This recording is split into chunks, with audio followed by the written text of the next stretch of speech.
We want to break the stereotype that sustainability is behind the process. It's not impacting the design at all. You can do exactly the same design in another way, just be more mindful. We are supporting the designers that are going that route, which is not the easy route because it's not mass market. And we're supporting them to share there is another way of doing fashion, and it's here for every one of us. I was fighting plastic, trying to protect animals and all this, but I really, honestly, it never dawned on me that fashion was part of the issue too.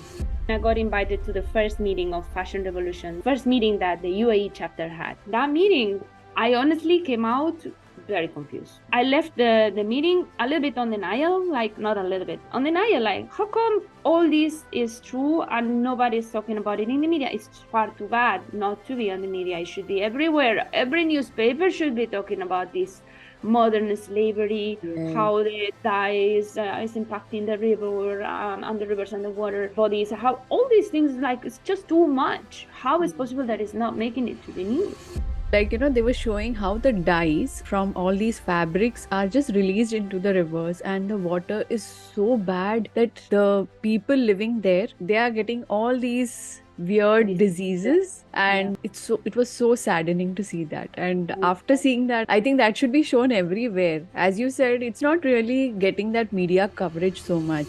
Plastic is a fantastic material. It can help us, for example, in terms of hygiene, in hospitals and stuff. Okay, yes. But do we really need it absolutely everywhere? The answer is no.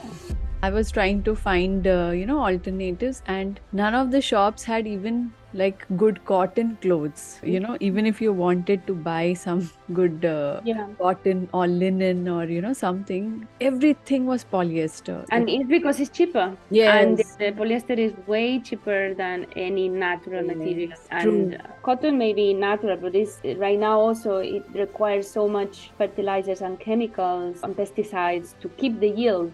And even cotton now is not a safe crop anymore. Every year we organize honoring, I don't know if you knew about the Rana Plaza collapse that happened in Bangladesh. Yes, yeah. So every week, the week when the Rana Plaza collapsed, 22nd, 24th of April, every year on that week, we celebrate Fashion Revolution Week. And we bring fast fashion brands that they produce without knowing if the demand is actually going to be liking what they are producing. They are great at marketing. So most of the people swallow whatever they put out there. But in reality, they are not sure. And there is a lot of leftovers in the fashion industry. What happens to all those clothes that never made it to the shop or never made it to the house of the client? It ends up in landfills. I had an addiction really to buy bags, and I still have an amazing collection of bags. And some bags I was buying just because I liked the shape of it and I wanted to have them and discover more about them. But all my PU bags are peeling out, are falling apart. When I realized that after a few years, it just starts crumbling. Like there's all even powder if you have falling. them in the dust bag, because honestly, like I have like a whole shelf only for them, and I keep them like my preciousness in there. And they're falling apart. They start peeling out, the color comes out. You wear them and suddenly you see so many pieces of it on your clothes. You're like, oh my God, what is this? When you're buying luxury, you are buying just plastic with print on it. Exactly. It just blows my mind. Yeah, you're spending so much money on a bag that is made out of plastic. At the end, you're only paying for the logo. So you mean even those luxury brands, that is not pure leather. It's many of them.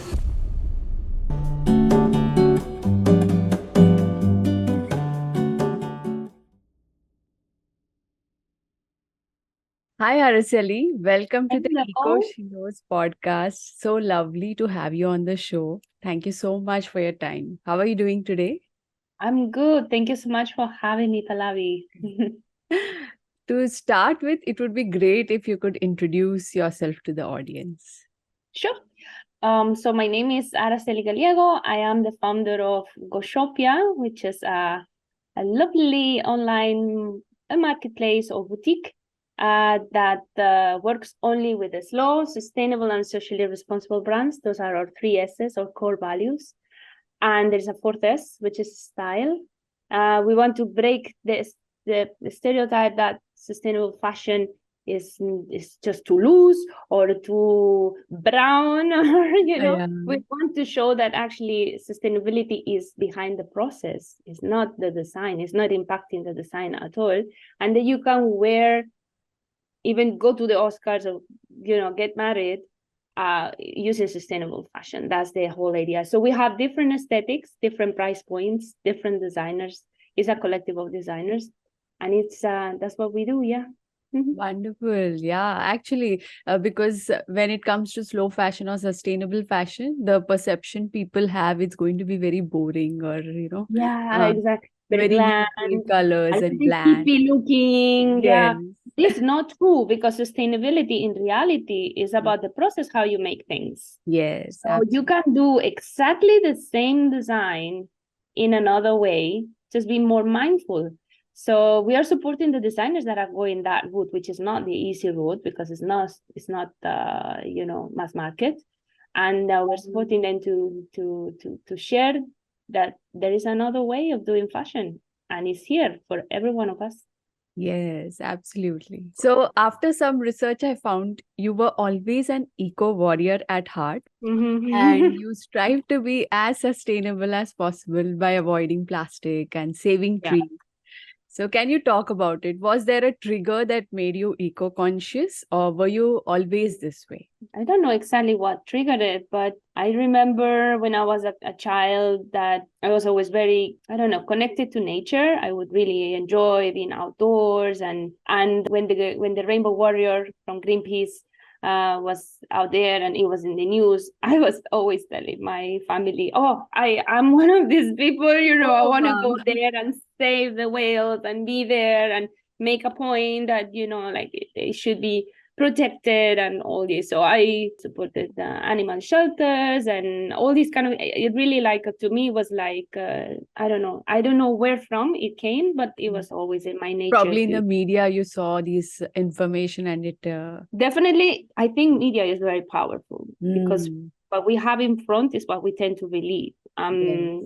And for me, it was definitely important to be part of that Greenpeace kind of like movement, Yeah. because I think all of us should be a little bit activists. We should really stand for what we care and what we believe to be true. Otherwise, we're just like very comfortable in our chair doing nothing. Absolutely. I Yeah. think we really need to stand up for our values, what we consider is important, and have, maybe the guts to stand up for that. Yeah. Yes, exactly. Very true. So Mm. I was curious to know how you started working in fashion. You work for a fashion magazine, if my research is right. It was actually even my own magazine. Yeah. Oh, really? It was your magazine. Yeah, I did not study fashion per se, so I'm a master's in tourism, and then I did also master's in project management. That's really what my core education was. But I always liked fashion, and so I had a personal blog for many years, and the Oh, personal blog was mostly about the things that I liked. It was kind of like a pursuit of my own happiness by focusing on the things that I like, right? And yes. I realized that in a corporative environment, especially when I came back to Dubai, the way how the clothes will impact how my mood would be on the day. If I was wearing something pink and happy, or how it was actually making me that day brighter. Just maybe the, I don't know, psychology of colors or something. Yes, yes. And feeling, I don't know, feeling appropriate, feeling well dressed, all these. So I started, like, what it started really being about happiness, kind of like derived a little bit, like, okay, how all this is actually working on my favor. So that became, eventually, that was a personal blog. Eventually I decided to make it a little bit more professional. So I created and started Dubai Fashion News, which Oh, is an online magazine, still is up there. Yeah, I used to uh, have a podcast and everything in there. nice. Uh, and I was super active until I was pregnant.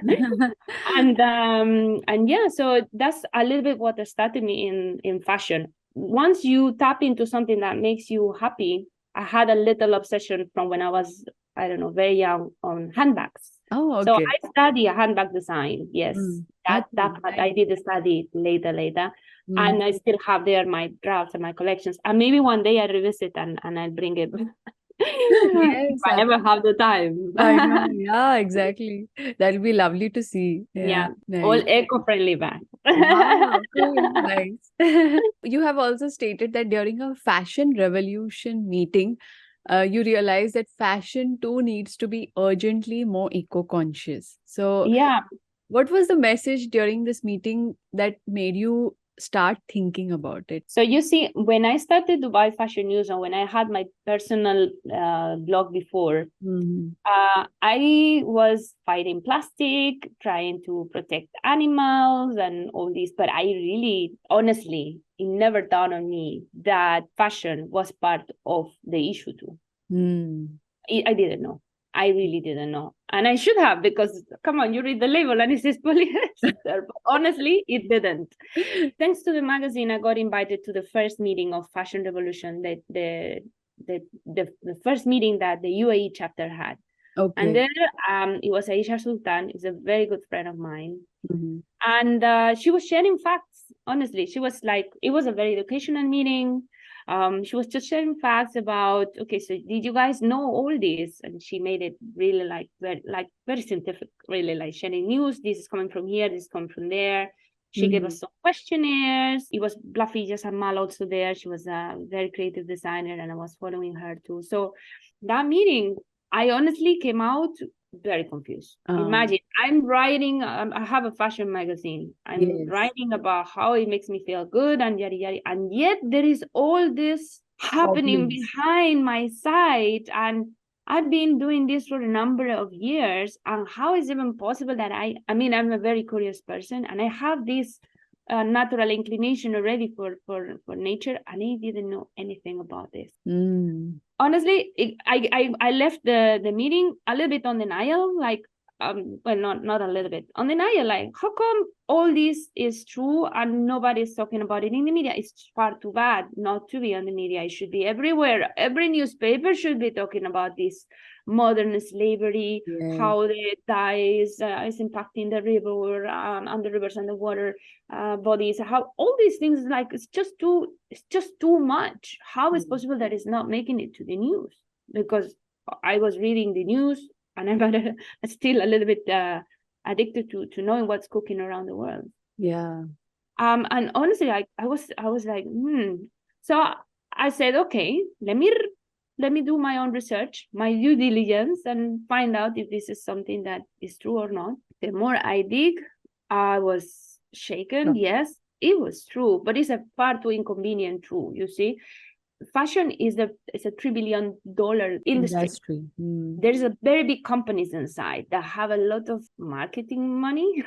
Yeah. They pretty much choose the narrative of what they want to speak about, and they were choosing not to speak about these issues and concentrate on the newest trend, the newest color, the newest print, or Mm. whatever, and when they were doing some CSR, was basically to sell more things. Oh, support our campaign for pink pink month or something, buy everything pink this month. And so it was actually even worse in terms of waste. So once I dig more and more and I learn more about this, I was like, oh God. So I had a crisis. And it's like, how I cannot keep on supporting this, honestly. This Yeah. needs to change. So I started my own personal journey as a more conscious consumer. Now also adding the clothes, not only the food, which I think is probably where everybody starts, no? Like what you want to eat, Yes. you make sure that Mm. your body is healthy, that you're not eating terrible things. Then that from fashion, I went from food, I went to fashion, Mm. and I started being more conscious. And the issue was that here in the Middle East, you go to the malls and there is absolutely no sustainable fashion there. I'm Yeah. sorry, it's all fast fashion brands that the more they can make you swallow Exactly. at Yeah. whatever price is what they want, whether luxury or whether cheap alternatives. Here in the Middle East, that's the landscape. I had good friends within the fashion industry because thanks to the magazine, I Yeah. met a lot of designers here and there, and I started asking them questions. So, what do you think about this? You knew about this? Really asking questions very candidly because I wanted to know more, and I wanted to Mm. know maybe I didn't know, and the rest of the world knew. Yeah. Yeah. Exactly. So I Yeah. was finding my own way. I decided, okay, I'm gonna stop buying clothes for 3 months as Mm. a test to myself and see how it goes. And mind you that as a as a fashion editor, you are constantly feeling the pressure to be looking with the last thing, with the, you're constantly buying because you have a lot of events that you need to tend to. And even in the same day, you may need to change 2 or 3 times because you cannot be looking the same clothes with the same clothes in different events. So there is this, I don't know, Instagram pressure of not repeating your outfit. And honestly, like, I was part of all that. I was in the role of all that. And suddenly I learned all this. I say, I'm not going to buy clothes for 3 months, and I need to learn how to use whatever I had. That's it. Lovely. And I will repeat. Yes, I will repeat because I'm not buying it. And I'm rejecting gifts because I really don't want them to be sending me things that have the same. I'm trying to avoid all that. So that's how it all started. And you know what? Initially, the first 2 months, it was really hard because we still have this mall culture in the UAE. It's so hot outside. You end up going to the mall to walk around, and then what do? You eat and you shop. So it was very hard, but I think I'm the most stubborn person and ever met. So I was like, no, I'm going to be strong. And I said 3 months, minimum 3 months I'm going to do. It was hard. I did it. But then you know what? I started realizing like, I'm not even utilizing the whole thing of my closet. So after 3 months, I still have things with tags that I was not using. And I could have, but I didn't. I realized we do so much impulse buying that we are not even using those codes. I changed my ways. At the end, I endured 1 full year without buying anything. Oh, 1 year. Learned, 1 full year. And that 3 months, maybe for someone else, is like, it's okay. But 1 full year without buying anything. But then was the time when I was like, okay, you put on weight or whatever. It's like, now I really do need to buy some clothes. And I couldn't find any. I couldn't. Yeah. So that's what actually started GoShopia, out of frustration, out of my own frustrations. Like, if at the end you end up going back to the fast fashion places just because there's no alternatives in the region, what's the whole purpose of it? They're still feeding the same wolf that we don't want to feed. Yeah, absolutely. So that's what it started, GoShopia. And the name, it was like an evolution because initially it was supposed to be called EUShopia. But we change it. And then it's Go Shop. The idea is that you go shopping, but you create the utopia of having a positive impact. Nice. So you are impacting positively while you are shopping. Because I think still we need to move our economies. We need to combine things. Is part of the, we cannot create every piece of clothes that I have. I wish I had the time and the skills. Still need to buy them. We cannot create the furniture that we have in our houses. We have to buy it, and someone expert on that will do it for us, and we just exchange money. But this is the part that I think was for me like, oh my God, and now what? After all this, and now there is no alternative. So it's not only to reduce your consumption, it is really that you need to be mindful about what you buy, and there's not an alternative. That was the seed of what is today GoShopia. Absolutely wonderful. Very nice. Even I was very shocked to see that Netflix documentary. Have you seen True Cost? I think. Yeah. I was like, oh my God, this, what atrocities are happening behind fashion industry.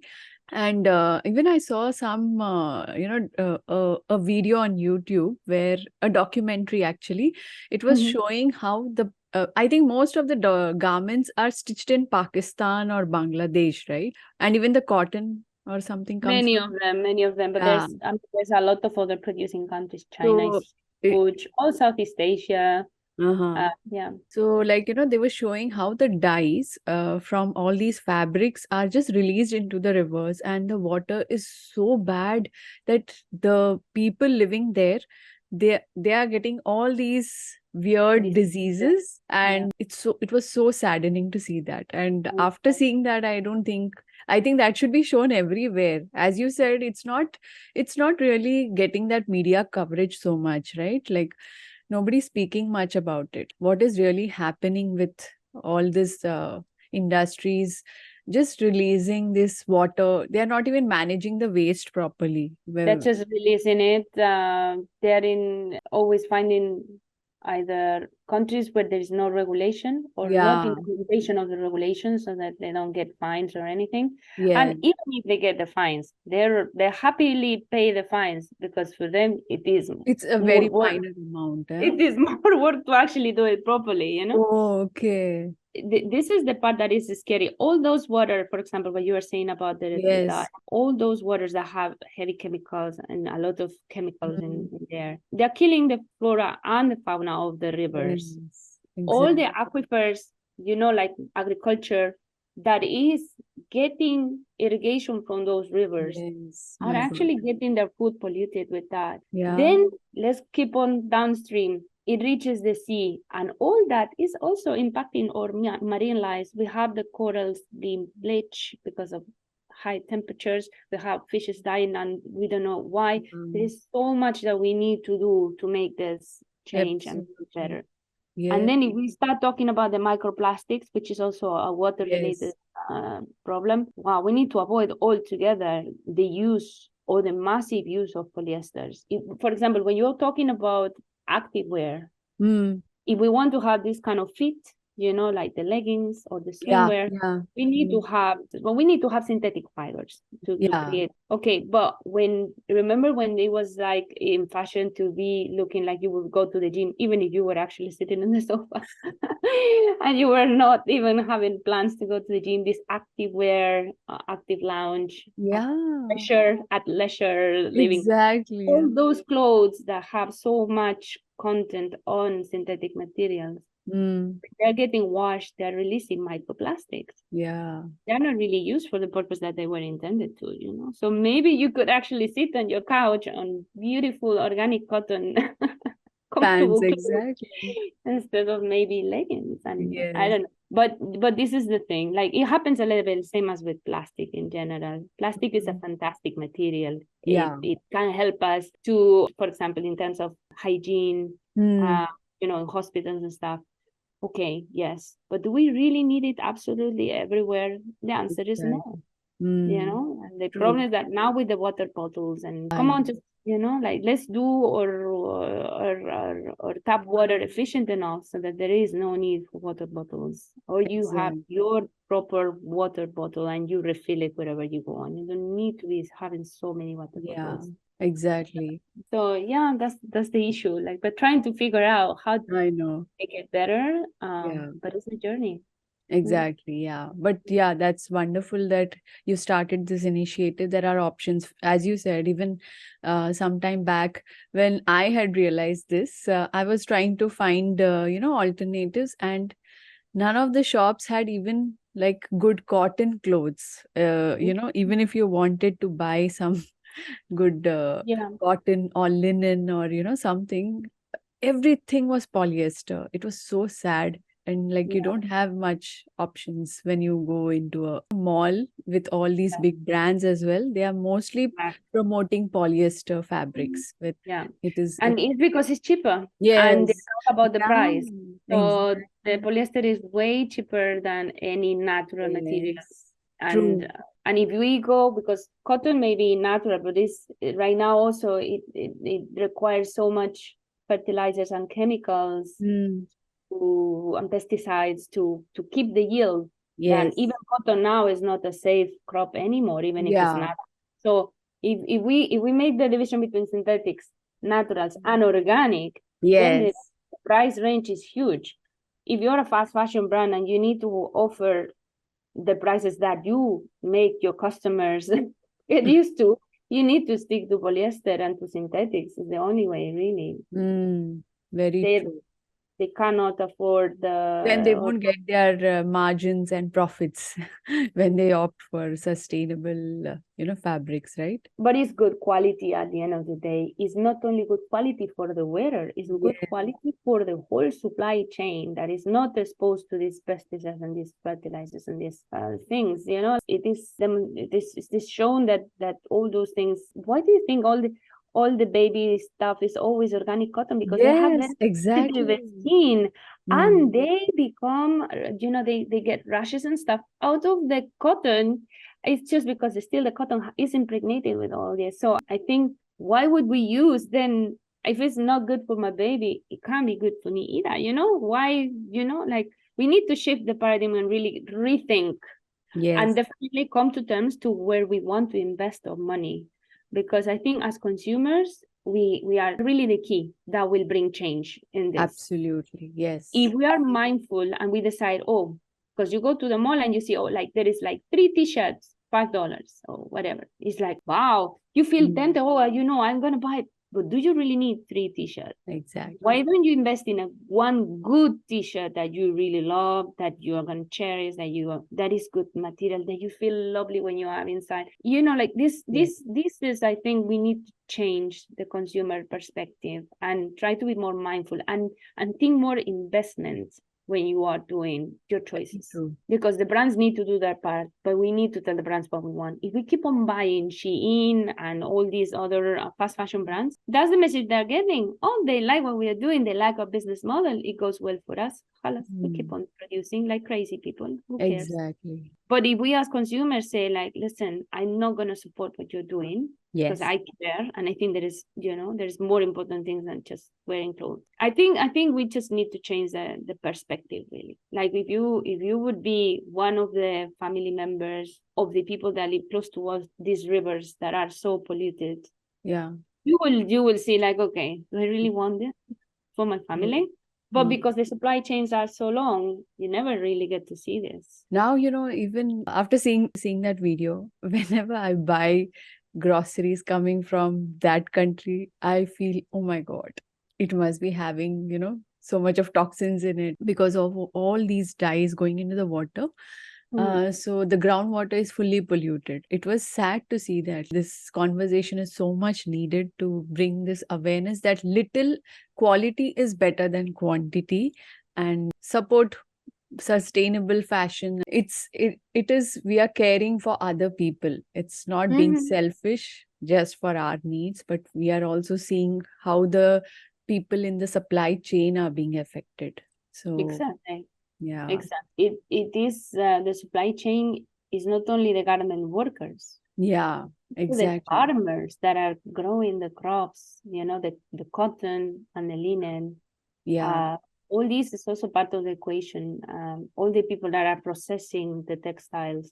You want, I don't know, your shirt not to wrinkle. That requires a Yeah. treatment. And those are carcinogenics that are going into the fabric. And the people that are manipulating the fabric and the chemicals to make it not wrinkleable, they're actually exposed to that. So I think it's a matter of just, trying to find the proper balance. Yes. And I think we need now also to realize and tap onto our empathy.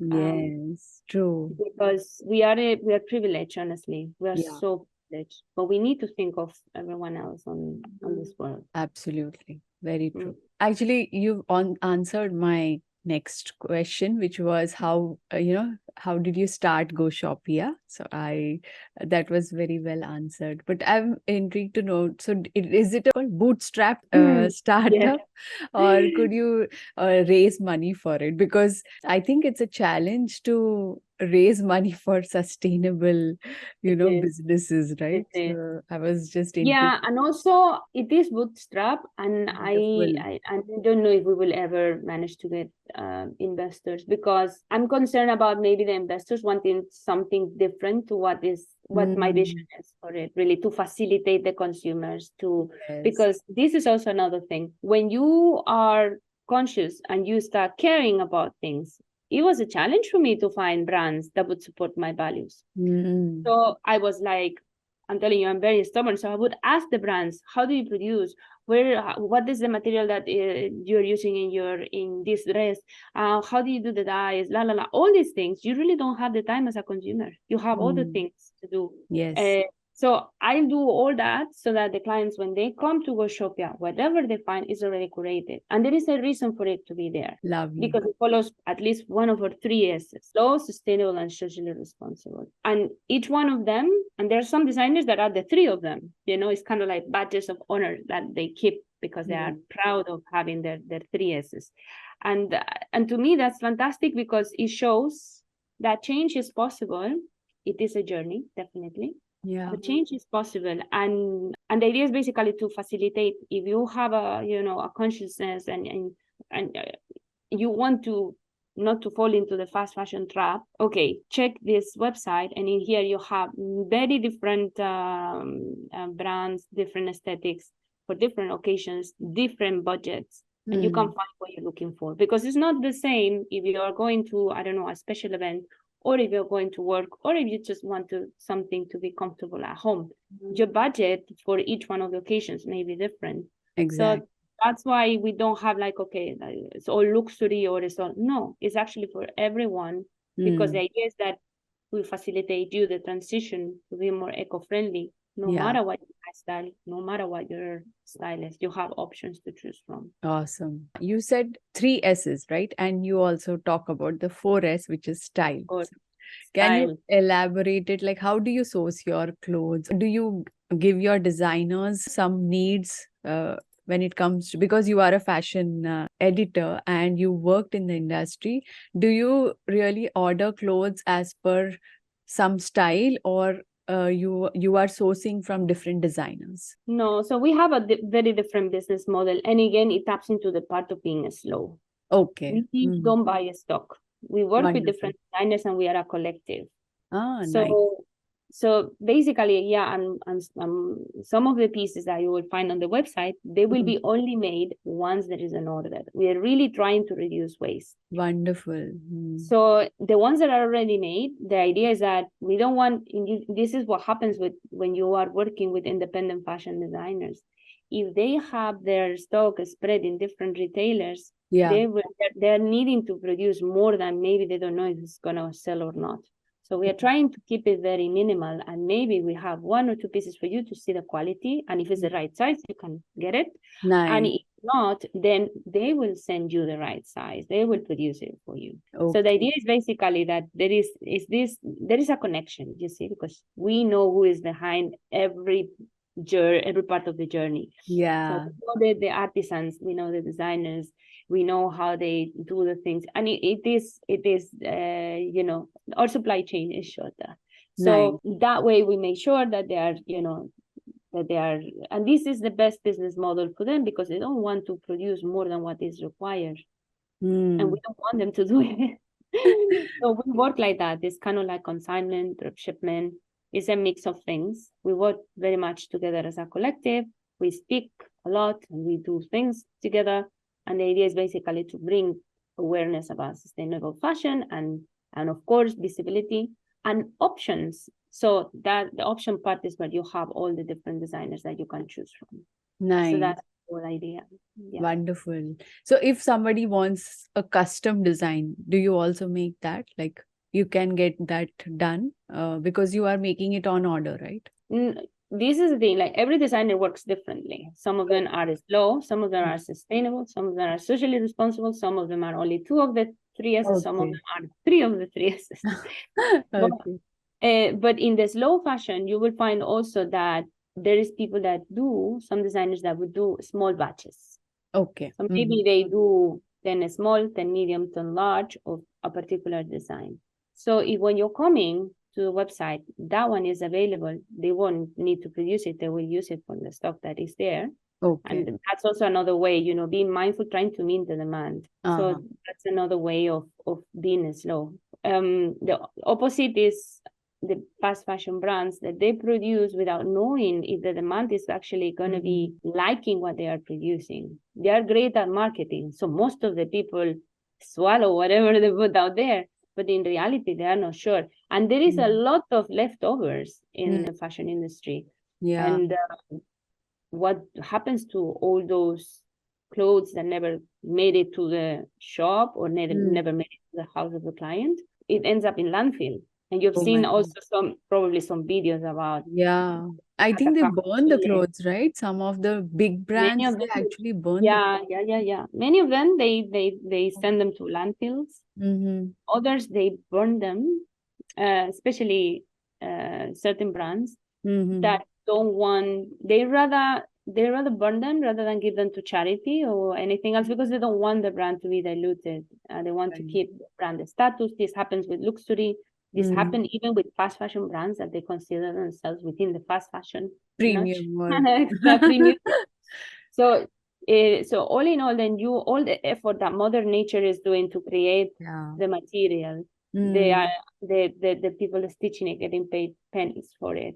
The logistic coming and going, all the carbon Yeah. emissions, and then at the end nothing happens to it and it gets burned. Honestly, it's Such a waste of resources. My God. yeah. You know. That's why we're trying to find another way. Okay. Still, I think when you are a fast fashion consumer, you want it fast, definitely. Yes. So then you probably will still keep on going to these fast fashion shops. But when you become aware and you are ready to invest to have something that you love, that makes a difference. And you're Yeah. happy to wait for it. When you are actually Absolutely. getting married, you're waiting for your dress to come, to do the adjustments and make sure that it's perfect for you, right? Absolutely. So, I mean, you're not getting married every other day, but this is the thing. Like, if you change your mentality and we go back to not even that far away, honestly, my mom used to come with her mom to get the clothes made by a seamstress. And that was how clothes were done not that long ago, Exactly. And there was you would appreciate the work of the seamstress. Yes. You will mend if there was some mishap to the skirt or the dress. There was this philosophy of trying to keep, preserve, and cherish. Now it's so cheap. Yeah, true. It holds no value. That's why Yes. people buy and then just discard it. Oh, there is a bottom loose. Put it in the bin. That's Mm. terrible, honestly. That's really terrible. Exactly. As you said, So yeah, is just if you get it, if you make it a point that you change your mindset, it becomes very easy. And for me too, like I've not shopped since the last 1 year, and I don't feel the need because whatever is there in my wardrobe, sometimes I've not even touched few of the clothes like till now because I didn't find the need to use those for certain occasion or whatever. yeah. It is This just in is the also mind something that that we you need need to be more clothes. careful about, because I'm a shop, right? I'm a shop, Yeah. and behind me is the designers and their families. Yeah. So I always say, like, don't buy anything from us unless you're really in love with it and you're gonna, I really appreciate that. I mean, because usually every business is just trying to push their products or, promote, please buy, buy, buy. So I really love how sincere yeah, and, your approach is. That shows your passion towards, bringing yeah, sustainable passion. yeah. Very true. But at the same time, we need to support the people that are making the Exactly. Yeah. So we need to find a balance where, like, we need to get educated enough to actually say, like, yes, I'm not gonna buy whatever I don't need, but once I need it, I'm gonna Yeah. be supporting Exactly. the people that are actually bringing change, because that would make really the difference. Yes, we can understand. Like, suppose you don't shop for 1 year, you are saving money, right? Like, from the amount of money you would have put. So, you can actually put that money into a nice, ethical, sustainable clothing where you are supporting so many people down the Yeah. chain, like And the well, you know the artisans, the story, and farmers. and I love that, because you see, well, I don't really go to fast fashion shops for Hmm. long now. But when I see the influencers on Instagram, I see, oh, they say this one is, I don't know, this blazer is from Zara, and then I see their other, I don't know, 10 influencers wearing exactly the same blazer, and then Yeah, I see the week after maybe 100 ordinary people wearing the wearing same that. jacket. It's like, don't you guys realize that you're just wearing a uniform? Yes, It is a exactly. uniform, but we are supposed to express our individuality through Hmm. fashion. So I think the trends we are to follow only if it speaks to us. Yeah. Not for the sake of being trendy, not for the sake of I saw it and it looked good on her. Because Mm. there's people that honestly buy things that they wouldn't work for their lifestyle or for their body shape, or even Mm. So I think we need to, maybe it's because we are of an age already, Pallavi, that we already know what sits well with us. Yeah, We true. don't get fooled Yes. Yeah, but so exactly. easily. I know this type of cut doesn't This fit suits my my body shape. body type. Yeah, true. I don't want to look like an onion, so I'm not gonna wear it. I'm not gonna buy Exactly. it. I don't care if everybody is wearing it, and in every shop is bombarded, and I won't fall into that. When I was younger, I may have. You see? Yes. Yeah. So this is, I think also this is we need to tap into our own style, Yes. what fits us well, what we like, Yeah. and what makes us happy.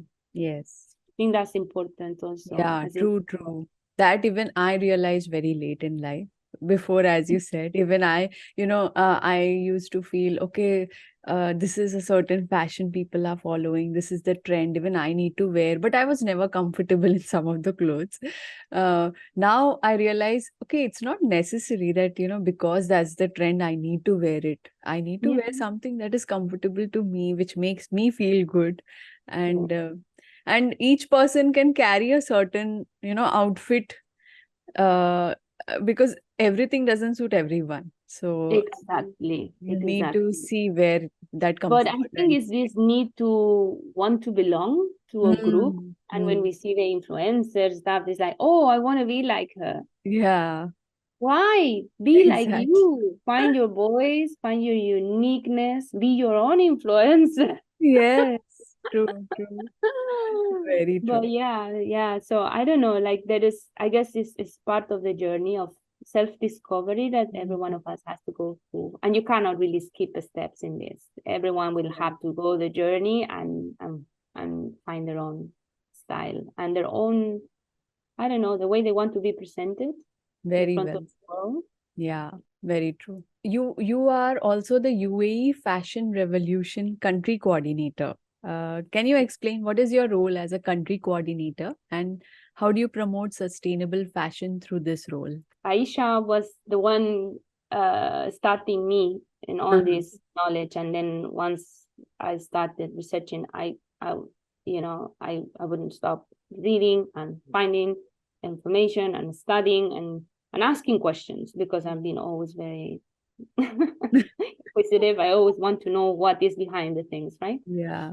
But she needed to step out.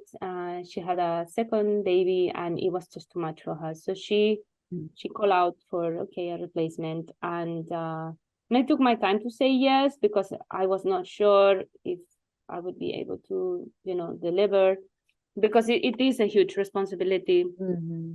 Mhm. We organize events, we share the knowledge. We work with universities. Yeah. It is a job on itself, but it's a Mhm. voluntary job. You know what I mean? It's all unpaid. You Yeah. just do it because you really believe in what you are sharing, and the Yeah. importance of it to be spread and everybody to know about it. Exactly. So every year, we organize honoring. I don't know if you knew about the Rana Plaza collapse that happened in Bangladesh. Yes, yes, yeah, yeah. So every week, the week when the Rana Plaza collapsed, the 22nd, 24th of April, Uh-huh. every year on that week, we celebrate Fashion Revolution Week, and we bring, whatever is new, maybe in terms of innovation. Mm. Every year there is a different theme, but Okay. basically we try to tap into how can we share the message. Maybe Mm. we have chapters in every country, and the different chapters may have different needs. Okay.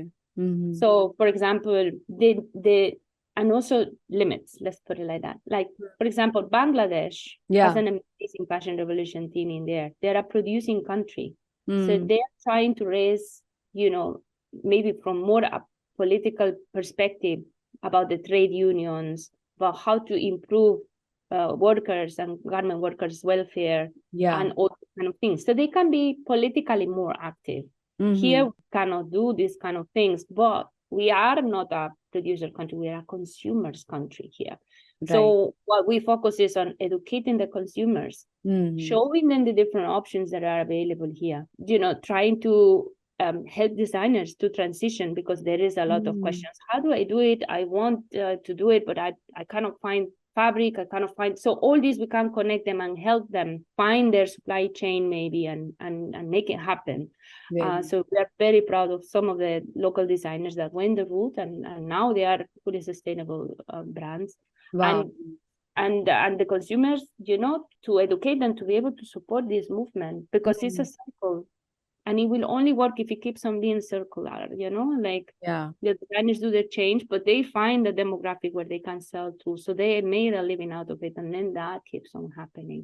Mm. Yeah, all the business cannot really go to the fast fashion brands, to be honest, because otherwise the people that are doing the things the right way will not have, it has to be economically sustainable, Yes, viable. not Exactly. only Yes. eco-friendly. Has to True. be the means of living. And this Yes. is the issue also, even when we work directly from GoShopia, we work directly with artisans that are literally in the middle of nowhere in Amazonia. What happens if we don't support them is that they will eventually need to move to the cities. And Exactly.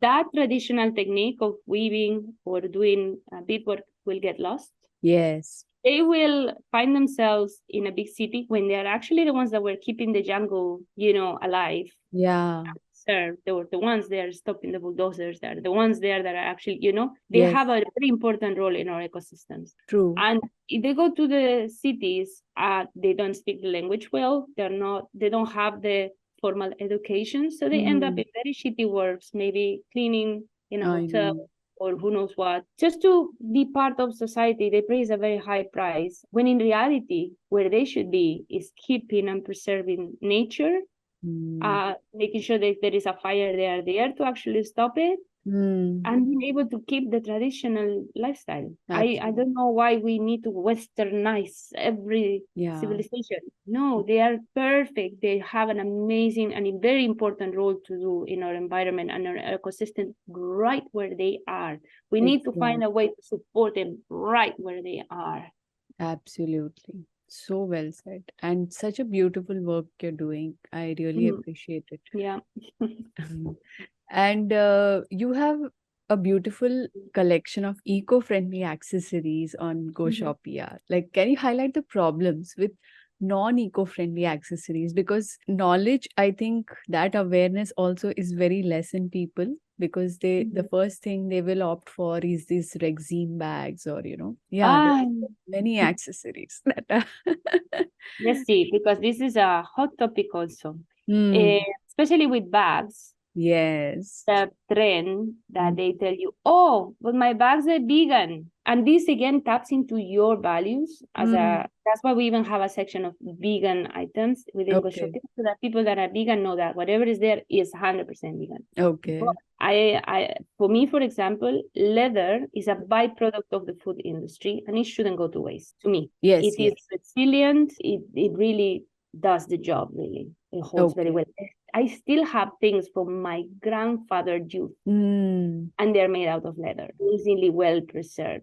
And I think in leather also there is like ethical leather, which comes from, as you said, food waste, and there I is wouldn't call it ethical because there is an animal still in there involved. So okay. I would make it like, okay, so this is the leather option. If you are, if you're not vegan, if you are okay with actually wearing animals, then go for leather if you want. That's an option. Okay. If you are vegan, then they come with this But this vegan. leather is processed in a sustainable way, like not killing animals for their skin for making the leather. Because No, the sustainability in leather comes from it's a different way. It's on the process. When you have the skins of the animals, you have to do some treatment to them, which is called tanning, for them to become leather. Right? So how do you do that? That's actually what makes the difference. Traditionally, from the beginnings of humankind, we have leather and animal leathers and animal hides to cover ourselves from cold, to protect, to create our beds and everything. And the way that was created was basically you have like different big ponds of water, and they add barks, they add oils, they add different elements to it, and they soak the skins for a period of time. Then they move to the next pool that has a different mix of things, and they sit there for another. These places, the tanneries, honestly smell very bad. But it's the process. The meat is coming out, the skin is getting tougher, and that's the process that is taking. This process is called vegetable tanning, because they use vegetable oils, they use barks, they use herbs, they use plants, and it takes long to create. From the beginning, the first pond or the first pool where you put the hides until the end of it, maybe 1 month or even 2 months may go in it because it also depends on the weather conditions and yada yada. So you have all that. What happened now when we come to this fast-paced fashion world that we live in is that is a very long process. They don't want to wait. And there is an alternative, which is chrome tanning. Chrome tanning, basically you put chrome, which is a heavy metal, which is a carcinogenic. And there is like big washing machines. You put all the hides and all the skins in there. You put the chrome and you put the machine to wash. The chrome will make the leather come out like bluish, like bluish grayish. And once you take it out, you let it to dry. There is another process. And that's how most of the bags today are being made, using chrome tanning. That I really don't support chrome tanning because it's not, I don't want to mention any scientific data, but they are studying the possible connection with breast cancer in ladies. And we have this trend of always wearing our bag like this or too close to our chest. And it's not yet certified, or it's not yet, because, you know, these kind of studies require a long period of time. Right. But they're studying the connection, and probably it's because they are seeing something in there. For sure, there's other factors in impacting the fact that so many ladies are having breast cancer nowadays, but this may be one of them, because chrome is a carcinogenic, known and recognized carcinogenic. And once you treated the hides like that, the chrome is part of it. You cannot remove it out. You know, it's part of already the final product, right? Yes. So the people that are working on the tanneries, on chrome tanneries, they also have a lot of health issues because they are handling all material that is definitely not good, right? So that is in GoShopia, you are going to be able to find leather that is vegetable tan. Not chrome tan. Nice. It's banned. Then you can find other alternatives, but this is also the part. There are people that are saying, oh, my bags are vegan. What does it mean that they are vegan? That means that there is no animal involved in it. So they're not really coming from any animal. They are coming from, most of the times, polyurethane, plastic. Really? Yeah. So they're trying to, it's just a marketing way to say, oh, my bag is not a plastic bag, because what would you pay for a plastic bag, Pallavi? Yes. It's marketing. Remember, with the organic, whenever they put in a tomato that is organic, they raise the price. Even if it's not organic. Exactly. Yeah, I know. There is so much of this is just another way of selling a plastic bag, when in reality, it's not vegan leather. There is not such a thing as vegan leather as such. So sad. Because it's not leather, it's another material. But okay, let's play with the fact that they already implemented the name and there are vegan leathers out there. Then let's really see the vegan leathers that are really vegan in there. We have apple leather, pineapple leather. Yeah, right. There is mushroom leather. These type of leathers, they are coming out of the waste of the food industry most of the times. And they are not yet perfect, but I still support this innovation because they are working to become perfect. So basically, imagine in the case of the pineapple, that, you know, it's actually Piñatex or something. Piñatex, yes. Piñatex or ananas anam. Behind the ananas anam, there is another Spanish lady that I'm good friends with, Carmen, and she explained me the whole process. Basically, like, out of the leaves of the plant, right? You know, the crown of the pineapple, it becomes a new baby, kind of like, you know, it's like a stem. All that, you know, it's not going to produce. It's going to produce one pineapple. So then what you do with that? The farmers need to get rid of it. Exactly the same happen with the banana. Every plant will produce only one stem of fruit, and the rest, once it's produced, alas, is gone, right? Yes. So with all that, the leaf of the pineapple has a lot of fibers inside. So what they do, they treat that and they extract those fibers from within the leaf of the pineapple. They extract the water, they remove everything. That actually it is totally compostable because it's natural, organic, and what they do, they put it through a press. And, you know, make sure there is only, they do it a number of times, so Then once you have these fibers that look like funky hair, Okay. then they create kind of like a tram, like a matrix stuff.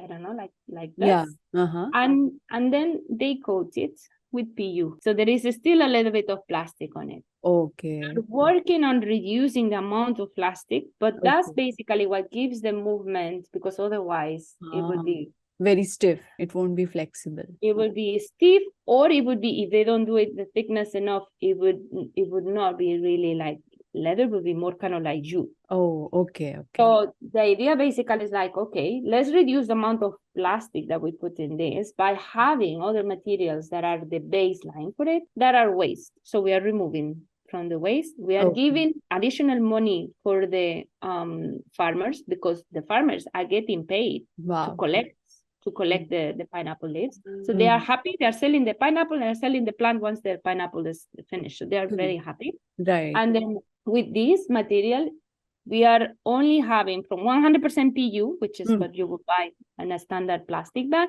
Okay. We have 20% PU. The rest is organic.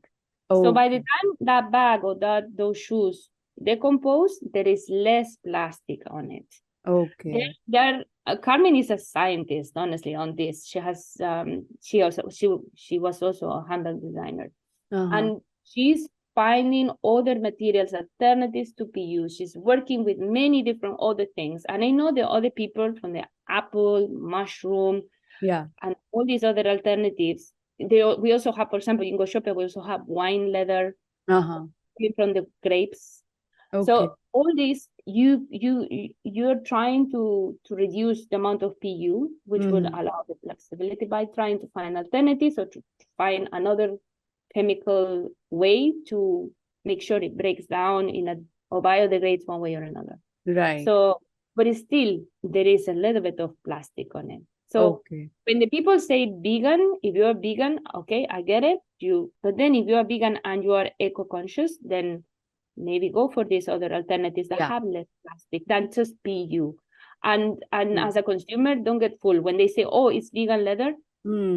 What kind of leather is that? Because exactly. Yeah. You need to is ask it those questions. apple? Is it pineapple? Is it, what kind of leather do you have in? Exactly. Because otherwise, if they don't know, you read the label, and if it says PU polyurethane, they're selling you a plastic bag. Yes. And I'm sorry, but plastic is not allowed in GoShopia. We really don't want. Exactly. So I get a lot of brands saying, oh, but I'm vegan. You have a vegan community. Yes, we do, because being vegan and not eating meat actually is a beautiful way to support the environment. Yeah. Right now we are raising cattle as crazy, and we really don't need that much, to be honest. So it is a good way. Veganism as a lifestyle is great, supporting the environment. But when they try to sell them something just because it's a commercial thing, I feel bad, because there are other alternatives for vegans that are also respecting the eco friendliness. That's why it depends on your values. Is it because of the animal welfare, or is it because of the eco friendliness? Because vegans may come to veganism for different reasons. Yeah. So you need to find what speaks to them and what is important for them, because what we are offering is a shopping experience that is based on your values. So we're trying to facilitate as much as possible what you buy and how you buy, and how to find things that are respected without getting too crazy. Because right now in social media, it's just it's crazy. Crazy. It's lovely that you explain all this, because many people misunderstand vegan leather, and that's what, as you said, it's basically plastic bags, most of the times polyurethane, which is sold as vegan handbags. These questions are so essential, because as you said, the actual vegan leather is quite expensive when it comes to Pinatex or apple. Not really. Not really. No, it doesn't need to. Apple leather, wine leather that are more common is already affordable. Okay. Piñatex has a different texture, so you need to like the Piñatex. We also have Piñatex in GoShopia, and it has Oh, a little bit nice. like the feeling of Piñatex is a little bit more like kind of like elephant skin. Let's put it like that. You know, Ah, it's more rugged. It has more okay. It's not texture to very it. smooth. Yeah. It's Okay. not very smooth, but it has amazing volume, and it has some. It's I think nice. that texture is also Nice. nice, right? Like, Yeah, as yeah, you yeah. say, that It is elephant. different. You see, it Yeah. is different. What I don't understand, for example, is when they go to when you're buying luxury, Yeah. the fact that you are buying just plastic with print on it, Exactly. it just blows my mind. Yeah, You're true. spending so much money I on a know. bag that is made out of plastic. You know, at the end, you're only paying for the logo. Oh, so you mean even those luxury brands, Oh, yeah. that is not pure leather. It's Yeah. oh, that's Many of shocking. them, So you're many actually of them. just I paying can for, give you names, but yeah, when yeah. you go and you check, you can tell which ones is plastic and which one is not. You just need to My God. the Okay. textures, the finish. They put all these, and they. This is a funny thing that they will call the finish Yeah. uh whatever leather, and then yeah, like ostrich leather. That's not ostrich. You can literally print ostrich print on leather, on plastic, on anything. Okay. So this is the thing that the finish they try to, and Mm, some of the luxury brands are basically only selling the logo, the status that comes with the logo. yeah. True, But true. when you check the products, it's like this is just a plastic bag. Would I pay so much for a plastic bag if it wouldn't have Exactly. this big logo in front? Yeah, I Mm, think it's better if we are more discerning and know. But yeah. it is difficult for me. It was years of learning, researching, asking, visiting, and factories and here and there, and getting all the facts together. And once you see, it's like wow. Yeah. But Exactly. most of the people don't have that opportunity, don't have the time, or don't Yeah. have even the interest. But Yes. I think it's important for everybody to know it's not only cheap PU being sold as vegan leather. You also have luxury brands selling plastic, Yeah. selling the That logo. was quite shocking for me. They're Yeah. just like might be fooling people into No, because you see, once you are a big brand, you are also selling your brand. to the brand. You're selling the brand. You're selling the lifestyle behind. They're not necessarily fooling. If you have a pretty bag with the logo and you put the price tag, whether you like it or not, it's your call if you want to pay for it. Yeah, It really exactly. depends Yeah, on true. you. I mean, I as a handbag designer, I had an addiction really to buy bags, and I still have an amazing collection of bags. And some bags I was buying just because I like the shape of it and I wanted to Mm.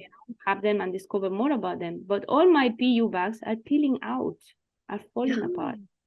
When I realized that after some time, after a few years, it just starts crumbling. Like Yeah, there's all even if you powder have them falling. in the dust bag, because honestly, like I have like a whole shelf only for them and I keep them like my preciousness in there. Yeah, yeah, And they're falling apart. They start yeah. peeling out, the color comes out. You wear them and suddenly you see so many pieces of it on your clothes. You're like, Yeah, oh my God, what is this? At the end, all that is microplastics again. These are not so micro, some of them are really big pieces of it. I But know. this is plastic that is going to the landfill. Yes. Lastly, would you like to advise people on how they can switch? Like, suppose somebody is not really eco-conscious, how can they switch to slow fashion and yet be stylish? Because everyone wants to look good. Yeah. And this is why even in decoration that we do, we try to avoid pieces that follow into the stereotype Mm-hmm. of not being, I don't know how to say it, because I think for people that are not in Dubai, it Uh-huh. may be because maybe, in Europe, for example, everybody dress whatever way they want. Yeah, And but yeah. here we are in a culture that is very dressy. Dubai is Mm. dressy. Everybody wants to look their best. So Mm. I am curating for Dubai because I Yeah. realize this stigma of sustainable fashion, we need to get rid of it because Yes. it's not true and it's not benefiting the whole community. True. So the clothes that you can find, for example, in GoShopia, go check it out. You're going to find things that you can use to work, to the office, to the gym. And everything has a sustainable angle to it. There is many different angles. Every designer may have a different thing. That's why our descriptions are sometimes a little long. But if you're curious and you want to know about it, you can read, you can find out your facts. There is a little button even on the website in case you have questions. You can press it. We will answer every question you may have about the materials, about the fitting, about anything you want. And the idea is basically to open the doors to find your own style, Lovely. your Yeah. own voice, what works for you. And sometimes it's difficult. That's why we work a lot with a stylist. I want to give a shout out, for example, for Silke. She has been one of our advocates. Silke is a sustainable stylist, and she recommends her clients to find their own voice. What is your lifestyle? This is the kind of process that she and other sustainable stylists will work. They really dig into, oh, no, it's not I have an event. No, who are you? How do you want to be perceived? Do you have, what is your lifestyle? Are you the kind of person that it's okay to be going to the dry cleaner every week? You can't have this kind of like high maintenance clothes, or you will forget until you need it back again and it's going to be dirty in your closet forever and ever. These kind of things give hints about the materials, give hints about what kind of cuts, what all these works out. Amazing. As a whole. So you need to figure out your style. And then if you're looking for, of course, you can find in GoShopia, you have a lot of styles in there to go to every potential occasion you may think of. Yeah. And then it's just a way to facilitate, because it is very difficult. I'm telling you, in the region, there's not too many people doing this. Yeah. We need more people doing this. Exactly. But there is a consumer demand that we need to educate and meet, basically. Yes. And I love it how you actually put up videos explaining how you can use it in which style, that helps a lot. Like, because sometimes you're clueless how to style this outfit. I know. And actually, we're going to be doing more videos like that. That's the GoShopia TV that we Yes, GoShopia TV. Lovely. I love that concept. Yeah. Yeah. So how to use things or how things are made. I think this is important that people get to know and understand what's behind and try to, Yeah, totally. That's the whole idea, to facilitate and make the transition easier. Yes. But it's important that you find your voice. And if you need a hand to find your voice, we can also help, because we've been doing a lot of styling and editorials and all that. Nice. Very nice. Can also support. Yeah, that I think when people know the reason, like how you are explaining, I'm sure that will help them make the right decisions, because without knowing the reasons, it's difficult for them to just follow, if they are just told that no, go eco-conscious with your fashion, it's very difficult. Yeah, I know. I was in the same position. Like, yes, I want to do the change, but where do I find where do I find the clothes? Exactly. How do I find them? It was overwhelming. Yes. The lack of them in the areas that we tend to think that, okay, where I go shopping is to the mall. So let me see here. So I would go and ask, so do you have some collection that is, you have some organic cotton, like the ladies will not know. Do you know where is this produced? You need to be reading the label here, asking. At the end, it's like, my God, who is gonna be really becoming conscious and a conscious consumer if it's so difficult? We need to make it easier. Absolutely. We need to make it easier. So that is the issue. And even on the website, there is a part that you can book a styling session. We can do it through Zoom. So for people that are still figuring it out, how to become more, how to change their style, or if they have an issue, I have an event, I don't know what to wear. We can help them find that. Nice. Yeah, they can book, and then we can support them with that. But this is the thing. It is difficult as a conscious consumer in the region, because we don't have the same visibility that the fast fashion brands have. Yeah. Like now, for example, we have a space inside Ether in Jazz Mall. Such an amazing place. I encourage everyone to go there and visit. Yeah, beautiful. They are supporting brands such as ours and such as the brands that we are supporting, and they basically I don't know, like they give us a space in a mall. You know what I mean? That is of huge. course, that's a big deal. When I approach malls in here, the rentals that they are asking, they're like My God. Yeah. Honestly, who can pay that is only if you have crazy margins. And that means that Exactly. you are profiting too much from the supply Yeah. chain. Yes. It's not, I mean, honestly, it is for independent fashion brands, it's impossible. We Yeah. are a collective and it's also impossible. Yeah. Even putting all our designers together, it would not be possible to pay the rent of one of these malls. Exactly. But how are we going to help the consumers transition otherwise? True. You know, like they tend to go to the mall to find for these options. Yeah, exactly. That's, but that's so wonderful of the, which shop did you say? Which is the concept store name? Called Ether is in Jazz Mall. It's on Ether. the Okay. it's on the first floor of Jazz Mall. Nice. And we've been there for since they opened, really. Uh-huh. Wow. It is an amazing project from Aldar, and super happy and proud to be partnering with them Lovely. because they're really doing, and I think these kind of spaces we need more of this in the region. Yes, In yes. Europe, for example, there is a lot of retail space because we don't necessarily go to shop to the malls. You can have your shop at the street level.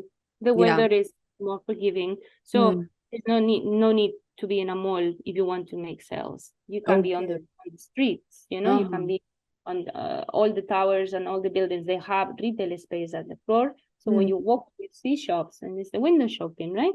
Right. Here, if you are doing that for 6 months, you're not seeing a soul outside your Yeah. outside your shop. You need really to be in the mall. But what Yeah. is the issue there? The rentals are absolutely crazy. They are Yes. catering for the big fish only. So we need Exactly. more spaces like Ether, like Launchpad. These kind of spaces are the ones that are nurturing now the talent coming up. That concept store, these kind of different breaking the circle of only fast fashion options or luxury, which are the ones that can pay really the rentals in the most. Yeah. And we need the community to support when these things happen because it's Yeah. difficult still to maintain, honestly. Yes, absolutely. Thank you so much, Araceli, for the very needed insights about the fashion industry, the problems, and most of all, the solutions which you are bringing. And that's wonderful. Great initiative. And I'm sure it will likely nudge the listeners to take at least one small step towards getting eco conscious about their fashion needs. Yeah. And yeah, it was a delight to talk to you. Thank you so Thank you so much, much. Pallavi. I really enjoyed also. And thank you so much for having me here and Yes, in your podcast. I thank you. really miss the podcasting scene. So Yeah, I'll be waiting for your podcast to one day, start soon. the return. Yeah, great. Thank Bye. you so much, Thanks. darling. Bye.